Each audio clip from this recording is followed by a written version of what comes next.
Alright, so hello everyone. So it is a introduction video to this new neovim plugin called Assistant.nvim. It's a very lightweight competitive companion based programming code tester. What it does is just fetch the samples from the competitive companion extension, which is a browser extension. You can add this browser extension to your native browser. It supports almost all of the browsers and works almost all of the competitive websites like CodeChef, CodeForces, CSES, and many more. You can check out its GitHub repository and you can gain more information about this extension. So with that extension on your browser, let's see how to set up this plugin with lazy.nvim. I personally use lazy.nvim, but you can use any neovim plugin manager like Packer or anything else. So you can see in the readme here are some screenshots about this UI of the plugin. Like you are prompted for the language which you have to choose, for the source file which you can write the code, and here are some UI for how your samples will look like inside the UI of the plugin. Like you can see here are two buttons, the name of the problem, and the some details about this problem, like what is the time limit and the memory limit. And there are some samples like input and expected output. And in the next screenshot we have some samples running on this source file, and it got passed, so it is the UI for passing the samples. And you can see here you can toggle it, like you can toggle the standard out, what is the output of your source file after running against these samples. So you can see here's the output. You can toggle it by pressing the enter on the test case, simple. And here's the demo video, you can check out it. So let's see how to set up it with lazy.nvim. So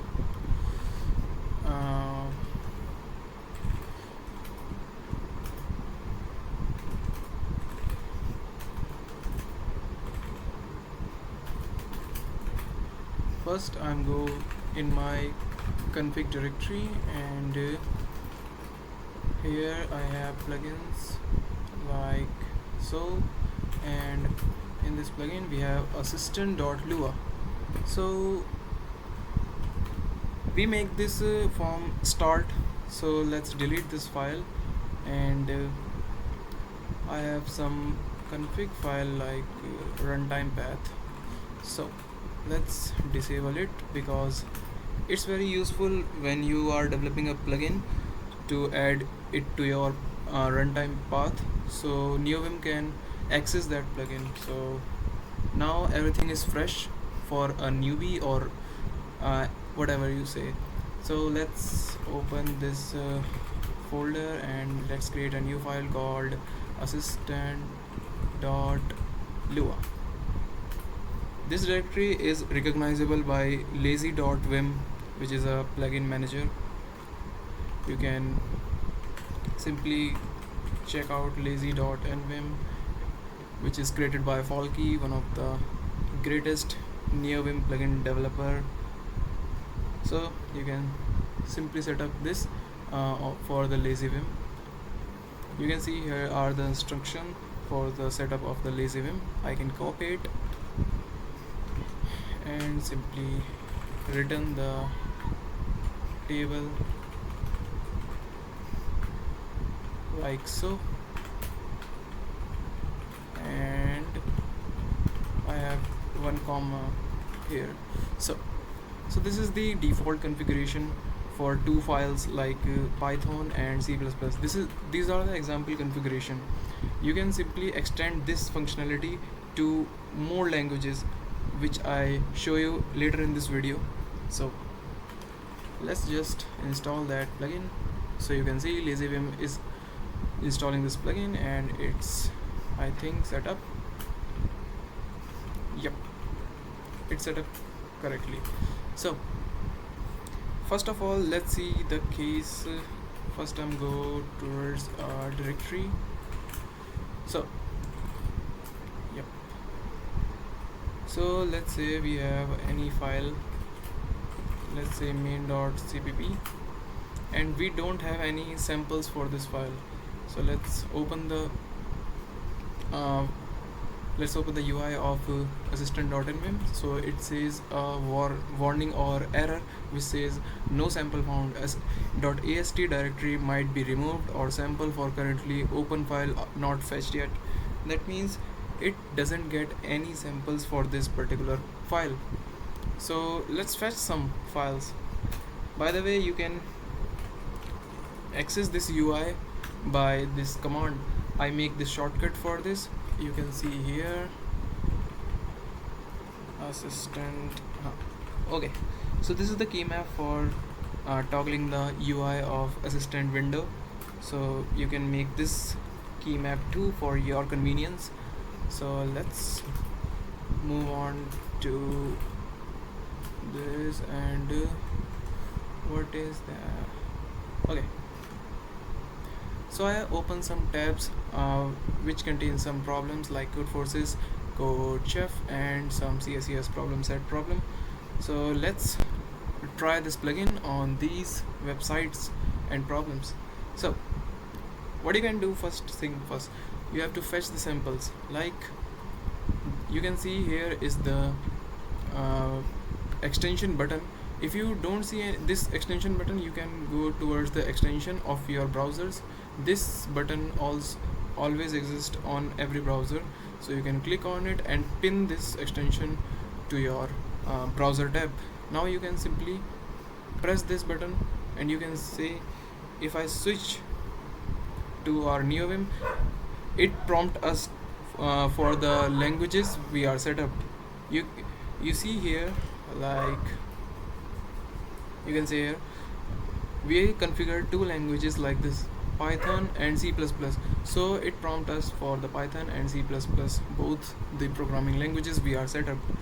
So let's say I choose C++. So you can see here it creates a file with the problem name and my preferred extension. So let's write a valid problem solution, and let's paste it here. So this is a accepted solution, so it get passed easily. Now if I open the assistant window, you can see here, now the window gets populated with the samples like name of the problem and so many details like mentioned in the readme file. So now if I want to run it, I can press shift R or capital R to run these test cases like so, and you can see here is the executable formed by this plugin, and the samples got passed. It contains only one test case, but it runs for multiple test case also. You can toggle this by enter key.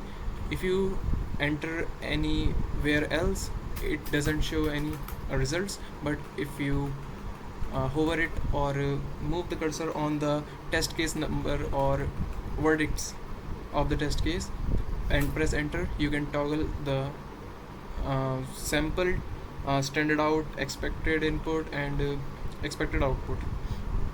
So you can toggle it with easily like this, and you can also close this window by Q,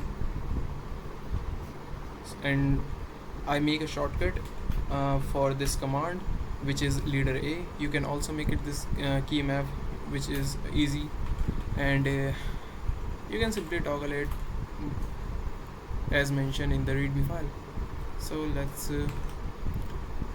try one more solution, and if I press on this button, and you can see here, so let's make another, let's say we have any, okay, so let's copy paste another solution, which is this one. and let's paste it over here. Save this file like this. Open the assistant window. What is the problem? Okay, I make a mistake on pressing the keys, so it's okay. Now it's working fine. And okay, so we toggle the window easily and it shows the correct results for us. And let's run it, and it passed 2. And you can toggle simply the output of this sample file. So now let's try the CSS problem set, this one. And this time I show you in a split view, which is very cool in looking like. Let's close this window, let's close this, let's open. What about that? Okay, my neovim is little buggy because it's a development neovim, not a stable version. So your neovim works completely fine. So let's press this button, and you can see immediately this pop-up show for the programming languages. So like this time I choose Python, and we have to write this code for the Python. So let's see what this do. Okay, let's write this code, and it takes n as an input.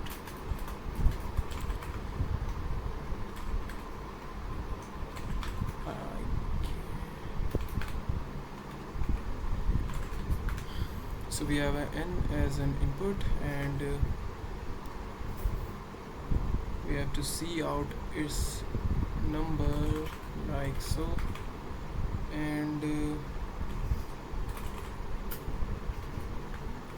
let's give a space, and while n is greater than 1, if n modulo 2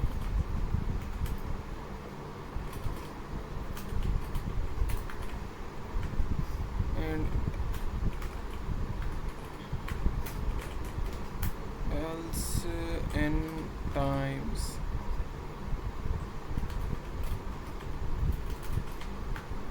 okay. And now we have to print this number like so. And end with this. So let's see if this passes or not. So we have this pop-up window of Assistant.nvim, and it shows the test cases, and it got failed. And let's see why. Because I have to convert this into an integer value like this. So let's try again, and it got passed. So this is how you can use it for many different languages. Just you have to configure it for this languages. So let's see how to configure this for different language.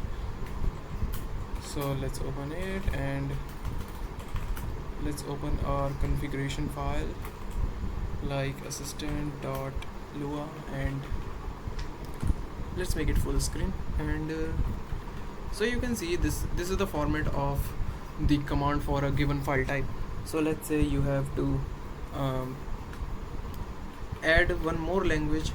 So like I have to add command for a C language. So you can open main.c, and you can just type like mention in the readme here. You can simply get the type of your file type by running this command like print vim.bo.file type. You have to just simply make this extension file type which you want to add the command for it, and just you can see here's the extension for C language file, which is C. So let's open assistant.lua, and you can extend this like so. let's copy it, let's paste it for C. So this is the extension we get from this command mentioned in the readme, like here. So what extension I have to put, which is C. Dot C is the extension for C files, and the compiler is GCC.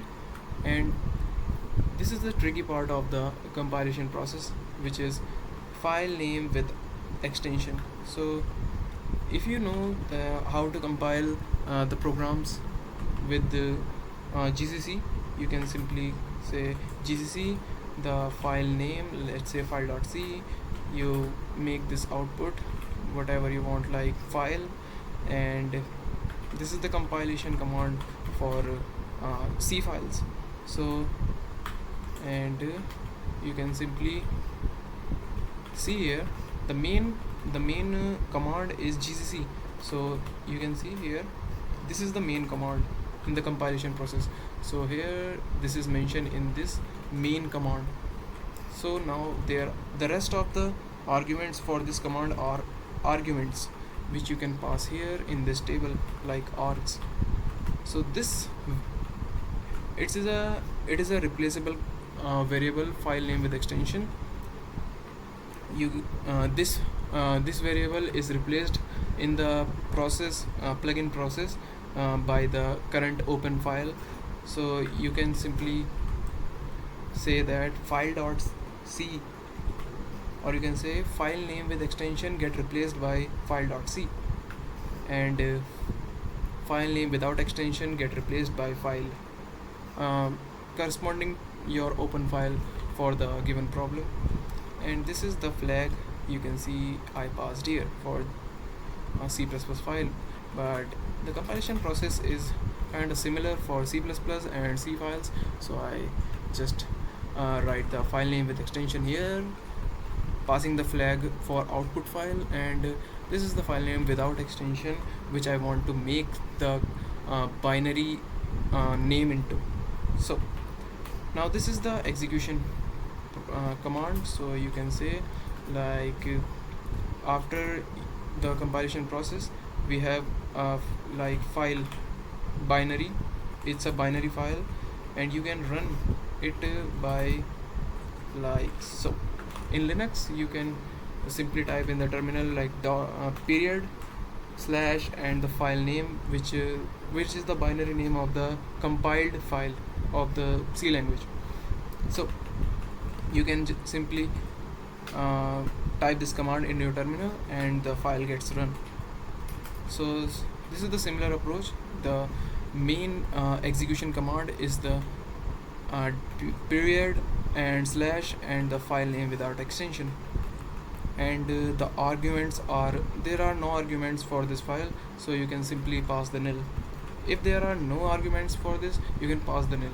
You can see here for the Python programming language, the extension you can see here is the py extension.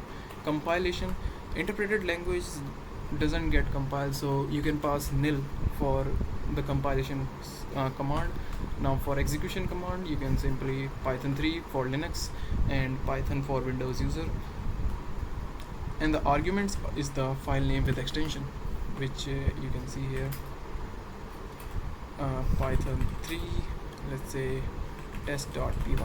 So this is the interpreter, it's an execution command for the Python files.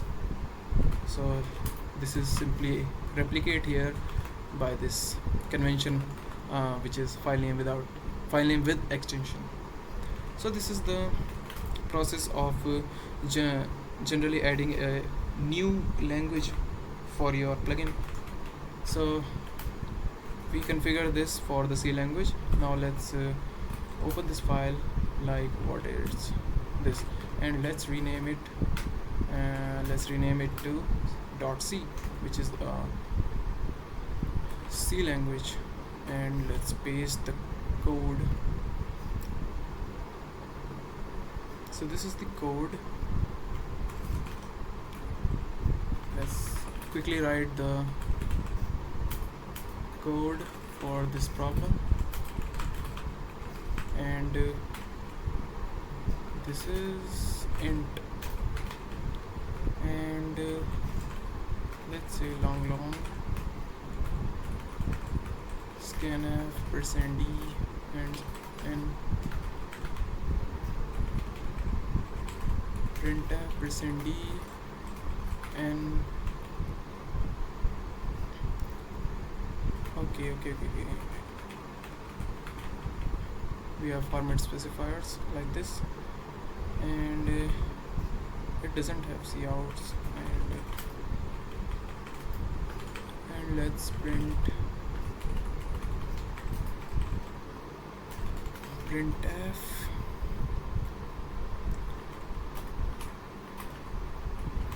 LLD, and we have n,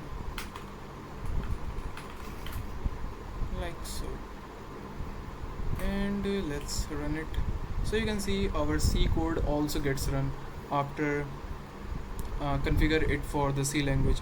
So if you configure the command correctly, it simply run that file without any errors. So let's make a compilation command, which is this, and now let's see what plugin do. So you can see here is the compilation error for this file. This plugin is not showing you the correct error, like what is missing, like here is n is missing for the syntactical purpose, but this plugin is not showing you right now. It's still in the development stage, but you can make most of the work for it, but there are some improvements needed for this plugin. But you can see here it can show you the compilation error. So let's see how this plugin deals with the time, like infinite loop and anything. Let's say it doesn't show anything, and let's say pass it to, and let's say 1. So it's an infinite loop, which let's say, so it's showing that it's running, and after 5 seconds, which is the configuration, you can see here, Assistant.nvim. It's a default configuration. Let's go towards there.